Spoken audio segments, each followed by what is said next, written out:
Estamos recebendo aqui no Jornal Comunicação o deputado federal Gustavo Peta, do PCdoB. E, deputado, conta pra gente um pouco da sua história, né? Você disse que tem todo um trabalho voltado para a educação, voltado para esporte. Eu queria que você falasse um pouco de você primeiro. Não, na verdade eu comecei na vida política desde muito cedo, participando do Grêmio da minha escola, depois do centro acadêmico, e fui também, em 2003, eleito presidente da UNE, que é a União Nacional dos Estudantes. Quantos anos? 18 anos? Não, em 2003 eu tinha 21. Não, 22. 22 anos.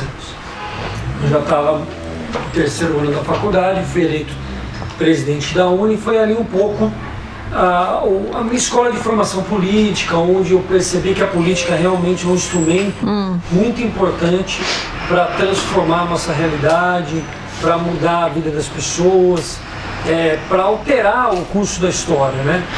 Então, nesse sentido que eu me engajei na vida política, no primeiro momento estudantil, e depois acabei participando de algumas eleições. Mas você já estava estudando jornalismo? Estudando jornalismo.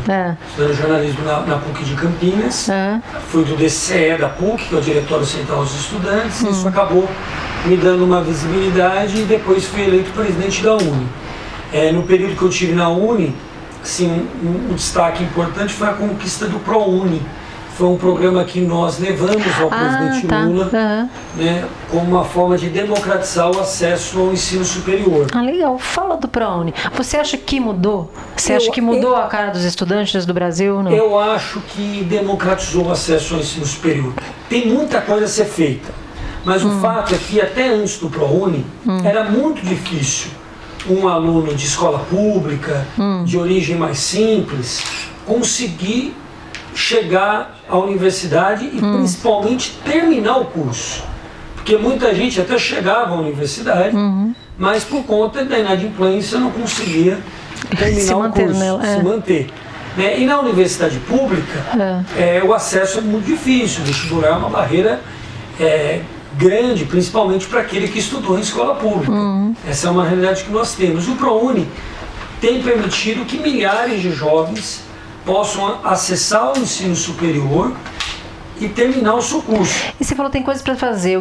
Qual a principal mudança que você faria? É que eu acho que além do ProUni, que é um programa interessante, é preciso expandir os cursos, o ensino superior público, e democratizá-lo também. Não basta só dar alternativa para o estudante de escola pública chegar à universidade privada e não ter que pagar mensalidade porque tem a bolsa do ProUni.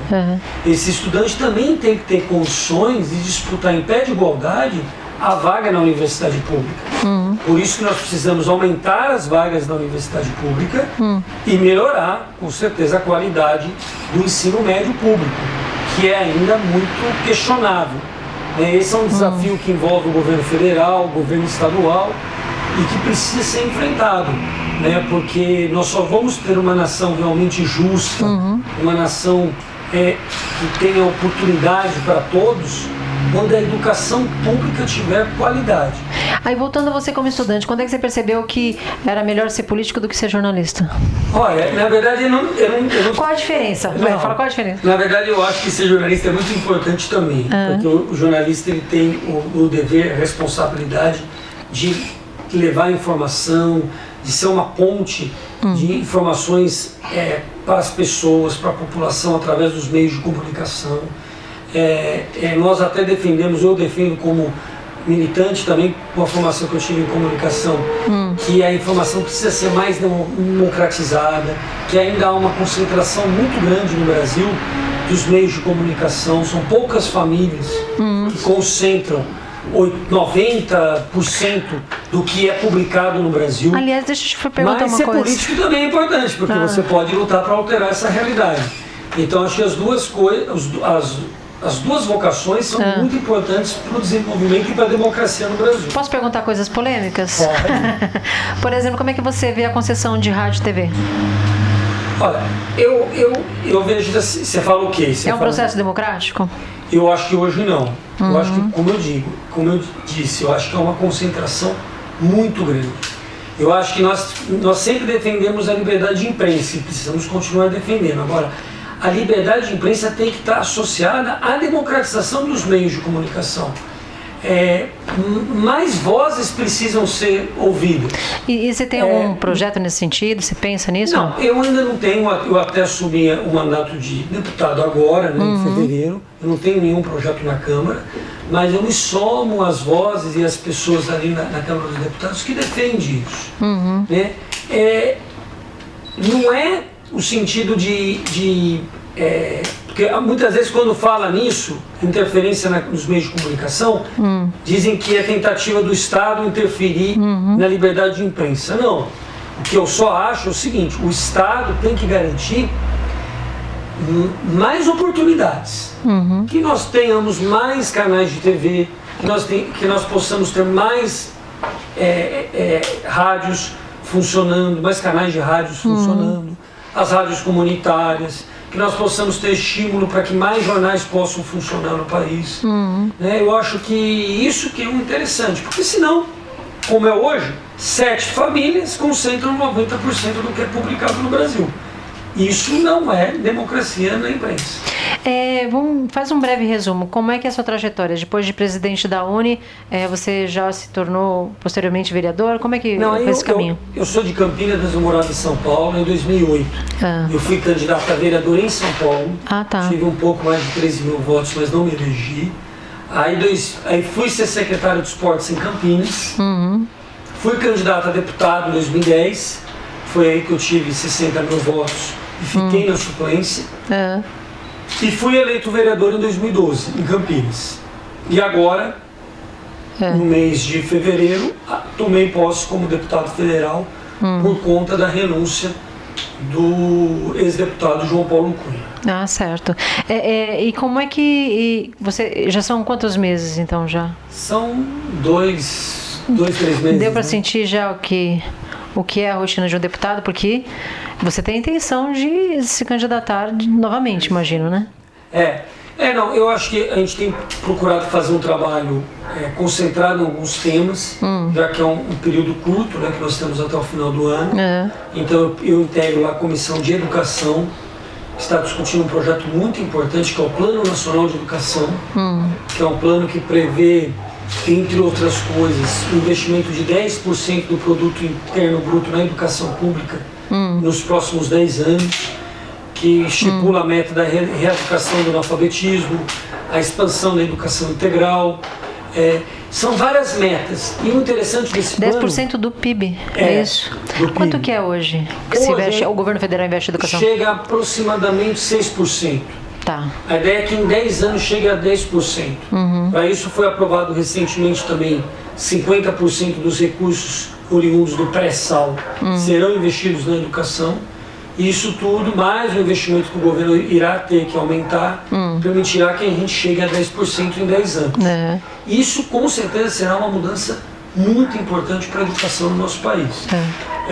Isso irá permitir a expansão da educação infantil, a melhoria do ensino médio. É evidente que isso tem que ser acompanhado com uma melhor gestão. Não adianta só ter mais recursos.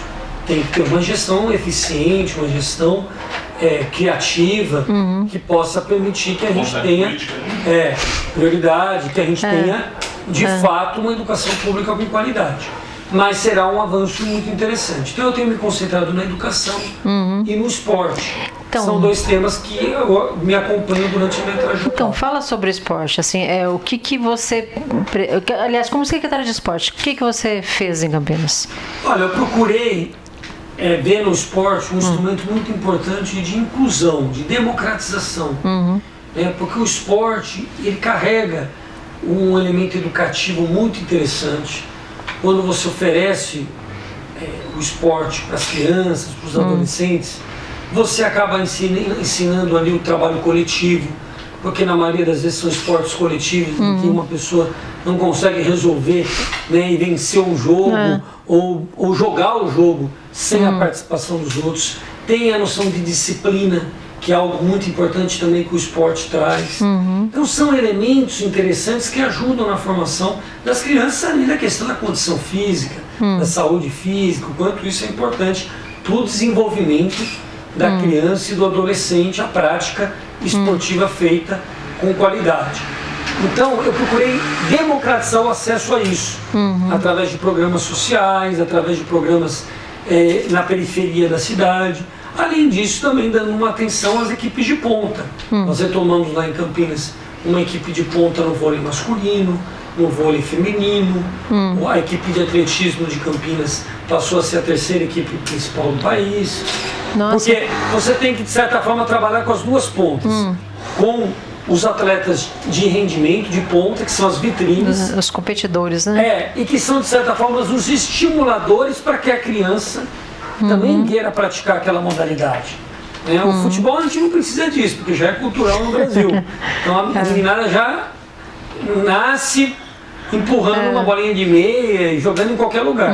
Agora as outras modalidades, você também tem que construir ídolos para que a criança se sinta também estimulada a praticar aquela modalidade. Então, em termos de município, a coisa parece que está mais ao alcance do braço, né? Você como secretário, como executivo, né? Como poder executivo, você consegue fazer a coisa acontecer com um pouco mais de facilidade, né?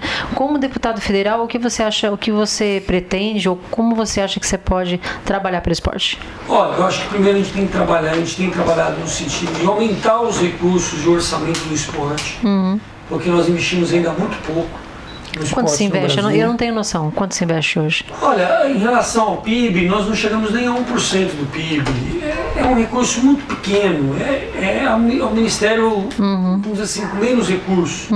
É o Ministério do Esporte. E é preciso ter investimento para o desenvolvimento, principalmente nessa área social.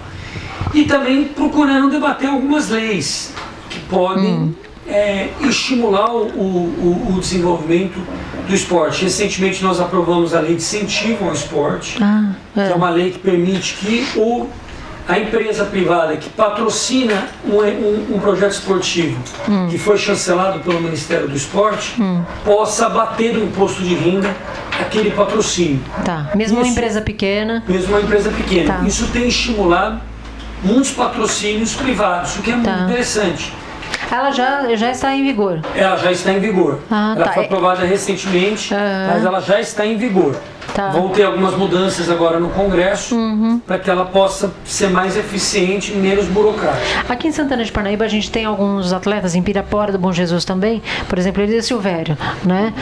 Ele participou do Jungle Fight e agora ele está no UFC, mas assim, foram anos e anos como professor de jiu-jitsu, né, trabalhando, treinando e competindo, se matando, digamos assim, né, para depois de muitos anos conseguir algum patrocínio da madeireira da esquina, né, ou da padaria não sei das quantas, né, e hoje ele está na UFC, que é onde ele gostaria de estar, ou seja, sem patrocínio, né. E tem Rafael Ribeiro, tem uma série de atletas aqui, que tem o nosso Cosme Henrique, que ele faz parte da seleção de boxe, né? Nasceu aqui na Chácara das Garças, né? Parnaibano da cepa, né? E assim, e treinou aqui, mas deu sorte, digamos assim, de ser visto e tá hoje na seleção de boxe. Mas assim, é tudo muito difícil pelo que a gente acompanha aqui dos atletas, né? Que até gostariam de estar aqui com a gente hoje. É muito difícil para eles, né? Mesmo as academias, os donos de academia, né? Sofrem para manter, né? Uma estrutura para essas pessoas treinarem, ter um condicionamento físico. Como é que você vê assim, em termos práticos, como é que você vê que um deputado ou a Câmara Federal pode ajudar essas pessoas? A gente tem que pensar alternativas. Hoje nós temos uma lei do Bolsa Atleta, mas que tem beneficiado o quê? Aqueles atletas já de ponta, com rendimento nacional. Até teria que ver, eu acho que é inclusive o caso dele. Mas o que eu acho que é interessante para tentar resolver esses casos interessantes de atletas que se desenvolvem, que precisam de um apoio pequeno para continuar concentrando na modalidade e não precisar de um emprego para conseguir sobreviver. Isso acaba acho que a maior luta é essa, né? Tem um projeto interessante, mas aí é também no âmbito do município, que foi recentemente aprovado em São Paulo, está em discussão para aprovação da Câmara de Campinas, depois de uma sugestão minha como vereador, que é tanto a lei do Bolsa Atleta municipal, como a lei de incentivo municipal. Porque o que acontece? Eu falei da lei de incentivo federal, mas a lei de incentivo federal, por ser muito burocrática e por envolver o abatimento no imposto de renda, acaba atingindo o quê? As médias e as grandes empresas. A lei municipal, como nós já temos em São Paulo e vamos ter em Campinas, ela pega, ela diminui a tributação do ISS ou do IPTU, daquela pequena empresa legal. que apoia um projeto esportivo. Sim. Então, nós poderíamos ter, por exemplo, no caso do atleta que você disse, a própria academia poderia ter um abatimento do IPTU dela ou do ISS dela por conta dela estar apoiando um atleta, incentivando um atleta. Então essa possibilidade, porque as pequenas empresas, como as academias, elas vivem no limite, com uma base de lucro muito pequena, sempre lutando para virar um mês, né? E muitas vezes não conseguem dar um apoio para um atleta que precisa viajar para participar de uma competição. As viagens são a parte cara da coisa, né? Pagar uma inscrição, que precisa se alimentar, né? Então isso ela poderia fazer com um incentivo fiscal. Então eu tenho estimulado com os prefeitos que eu tenho conversado a aprovação disso. Porque na arrecadação final é pouca coisa que sai e às vezes se reverte até com eventos.